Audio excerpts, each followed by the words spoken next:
So this is the latest movie from the Russo brothers, best known for their recent Marvel movies. And I loved what they did with Infinity War and Endgame, so I was very much looking forward to this. But I intentionally didn't even read the synopsis of it and knew nothing else than that it stars Spider-Man, Tom Holland. And from the promo shots I'd seen of him, I knew he had this interesting look to him. I couldn't help but to get some strong serial killer vibes from him based on just that. But turns out that I was way off with that one, because his character is most definitely not a serial killer. So what is he then? Well, he starts the story off as a student, and then we follow his story for the next almost 2 decades actually. And let's just say his life has some interesting twists and turns in store for him. And the movie is split into different parts, like chapters that each tackle different eras in his life. It also starts with a prologue where we get a little bit of a sneak peek into the future. And what I immediately noticed was how much I liked the filmmaking in this. From the way the opening was shot, to the music used, to the writing of the dialogue. I just liked the way it was all put together. They also threw in a lot of cool little editing tricks here and there. Like muting of the colors in certain scenes and blurring out everyone else except the main characters in other scenes. They also play around with aspect ratio, giving different parts a unique feel. And my overall impression of this movie from a technical standpoint is that it just feels very cinematic. They put a lot of thought and effort into every single aspect of it. And it feels like they didn't need to compromise or make any sacrifices. It feels grand and expensive, and I think they poured a fair amount of money into this. And what stood out probably the most was the sheer scope of this story. Because as I said, it feels grand and ambitious. Meanwhile, it's actually sort of an intimate story. This is a story that could have easily been told in a much more scaled back fashion,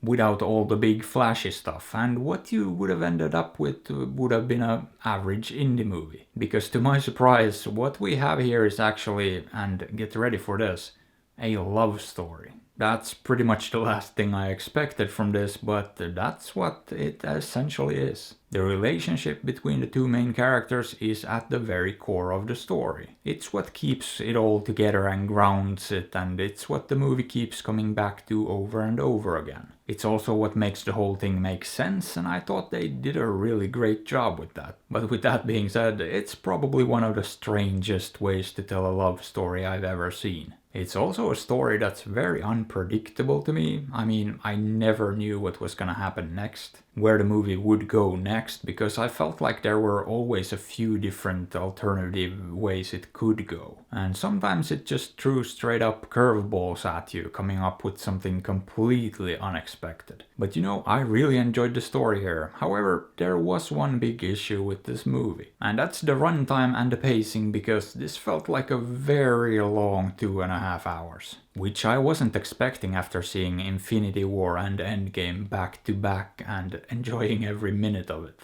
But yeah, here it is a problem, especially the first 90 minutes just dragged on for what felt like a very long time. And that is a shame, because I genuinely liked most other things about this, including the third act. That's where it picks up the pace and gets a lot more interesting too. In fact, I would even say I borderline loved the last part of this movie. And in general, I loved the way this was shot and put together too. There was just so much care put into this. So much craftsmanship and so many little details that a lot of people might not even notice, like the bank being literally called the bank, or this one army sergeant whose name on the desk says Sergeant whoever. But unfortunately this whole thing was dragged down a fair bit by the very sluggish first 2 acts. Which is a real shame, because this could have been significantly better with tighter pacing. Because then I would have virtually no real issues with this, and I could just appreciate the technical side even more. But as it stands, I'm thinking about giving this one a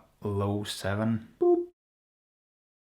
However, would I recommend it? For the patient people out there, sure, why not? There's a lot to like about this one. But otherwise, probably not. You might want to skip it, or don't. After all, I'm not your dad. But hey, what are your thoughts on this? Have you seen it? Did you like it? Let me know. And if you enjoyed the video, maybe give it a thumbs up or sub to the channel, because that would be fantastic.